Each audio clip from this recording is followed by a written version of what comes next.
Hi everyone, आप लोगों का फिर से एक नए वीडियो पे स्वागत है।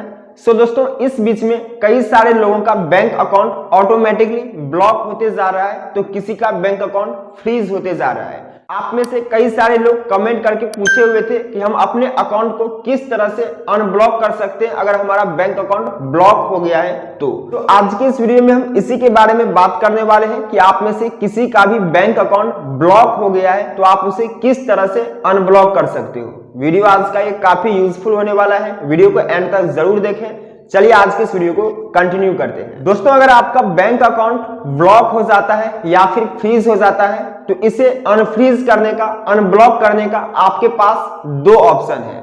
दोनों ऑप्शन के बारे में बात करेंगे। सबसे पहले हम ये जानते हैं कि आखिर किसी का बैंक अकाउंट ब्लॉक क्यों हो जाता है। इसका कई सारे रीजन है।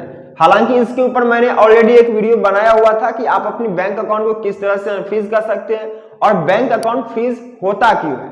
लिंक उस वीडियो का डिस्क्रिप्शन बॉक्स में दिया हुआ है। इस वीडियो को देखने के बाद आप उस वीडियो को भी देख सकते हैं। हो सकता है कि आपका प्रॉब्लम उस वीडियो से भी सॉल्व हो जाए। अब बैंक अकाउंट ब्लॉक क्यों हो जाता है, इसका कई सारे रीजन है। अब जैसे कि मान लीजिए आप किसी भी बैंक में अपना अकाउंट ओपन किए हैं, चाहे वो पब्लिक सेक्टर का बैंक हो या फिर प्राइवेट सेक्टर का बैंक हो।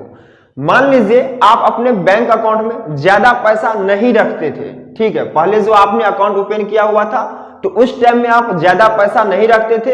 अचानक 1 साल 2 साल के बाद आप अपने बैंक अकाउंट में ज्यादा पैसा रखने लगते हो, तो इससे भी कई बार क्या होता है कि बैंक अकाउंट ब्लॉक कर दिया जाता है, उसे फ्रीज कर दिया जाता है, चाहे वो आपका ही पैसा क्यों ना हो। इसके अलावा कई बार क्या होता है कि मान लीजिए आपके बैंक अकाउंट में कहीं दूसरे का पैसा आ जाता है, धोखाधड़ी से आपके बैंक अकाउंट में पैसा आ जाता है। इसके वजह से भी कई बार बैंक अकाउंट को ब्लॉक कर दिया जाता है, उसे फ्रीज कर दिया जाता है। इसके अलावा मान लीजिए आप किसी भी बैंक में अपना सेविंग अकाउंट ओपन किया है और आपको वहां पर डेबिट कार्ड, पासबुक और चेकबुक की फैसिलिटी प्रोवाइड की गई है। इससे पहले जो आप ट्रांजैक्शन करते थे अपने बैंक अकाउंट से, तो चाहे आप ब्रांच विजिट करके ट्रांजैक्शन करते थे या फिर आप चेकबुक के माध्यम से ट्रांजैक्शन करते थे या फिर आप डेबिट कार्ड के माध्यम से ट्रांजैक्शन करते थे, आप यूपीआई के थ्रू ट्रांजैक्शन नहीं करते थे।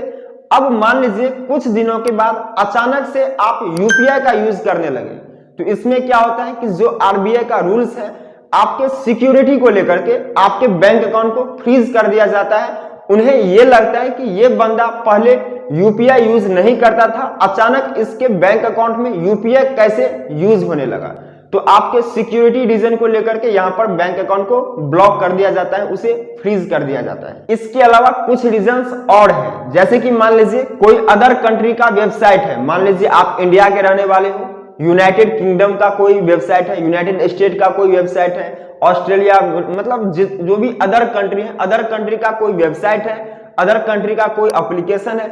अब वहां पर में जाकर के आप अपने डेबिट कार्ड के थ्रू शॉपिंग करते हो या फिर कोई भी पेमेंट करते हो, तो इसके वजह से भी क्या होता है, आपके बैंक अकाउंट को ब्लॉक कर दिया जाता है। कई बार ऐसा देखा गया है। इसके अलावा आपका जो डेबिट कार्ड है, इस डेबिट कार्ड के थ्रू किसी दूसरे कंट्री के एटीएम मशीन से अगर पैसा विड्रॉ किया जाता है तो इसके वजह से भी आपके बैंक अकाउंट को ब्लॉक किया जाता है। अब आप में से कई सारे लोगों को लगता होगा कि भाई पैसा मेरा है, एटीएम कार्ड मेरा है, बैंक अकाउंट मेरा है, तो आखिर हमारे अकाउंट को ब्लॉक क्यों किया गया।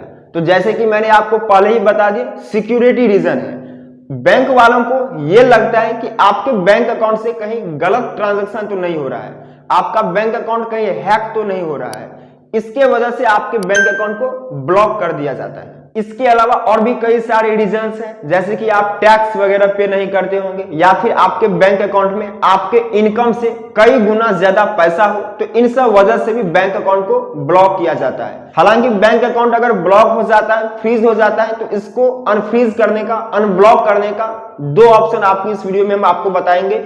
इन दोनों ऑप्शन में से आप जो भी ऑप्शन को सिलेक्ट करेंगे, हो सकता है 100% आपका जो बैंक अकाउंट है वो अनब्लॉक हो जाएगा। आप किसी भी बैंक में अपना अकाउंट ओपन किया हो, चाहे वो प्राइवेट सेक्टर का बैंक हो या फिर वो पब्लिक सेक्टर का बैंक हो, हर बैंक का एक कस्टमर केयर नंबर होता है। ये चीजें आपको ध्यान में रखना है। हर बैंक का कस्टमर केयर नंबर होता है। कुछ बैंक के कस्टमर केयर का नंबर मैं डिस्क्रिप्शन बॉक्स में भी दे दूंगा या फिर आप यहां पर भी देख सकते हो।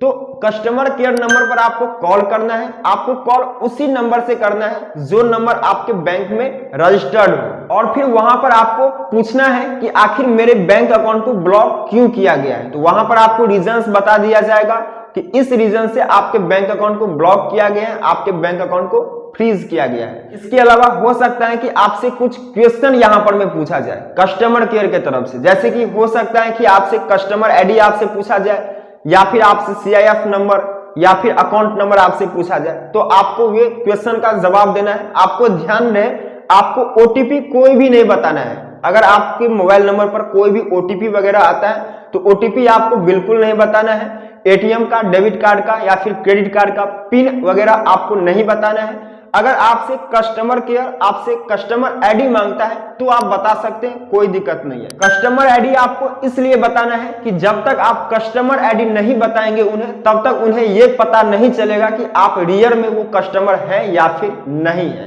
तो इसलिए आपको कस्टमर आईडी आपको बता देना है। इसके अलावा OTP पिन वगैरह आपको नहीं बताना है। जैसे ही आप वहां पर कस्टमर आईडी वगैरह बताओगे, आपके बैंक अकाउंट को अनब्लॉक कर दिया जाएगा, अनफ्रीज कर दिया जाएगा।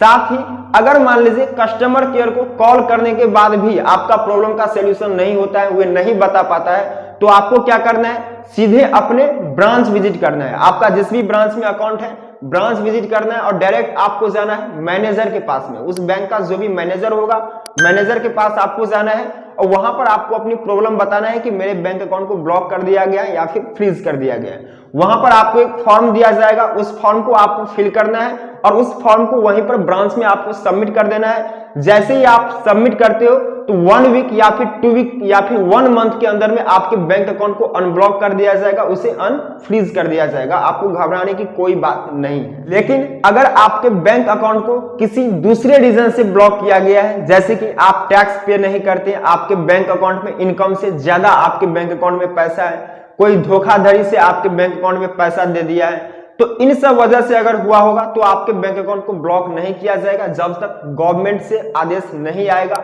लेकिन अगर कोई छोटा मोटा रीजन हो, पर्सनल आपके सिक्योरिटी को लेकर के कोई रीजन हो, तो उसे फिर अनब्लॉक कर दिया जाएगा। आपको घबराने की बात नहीं है।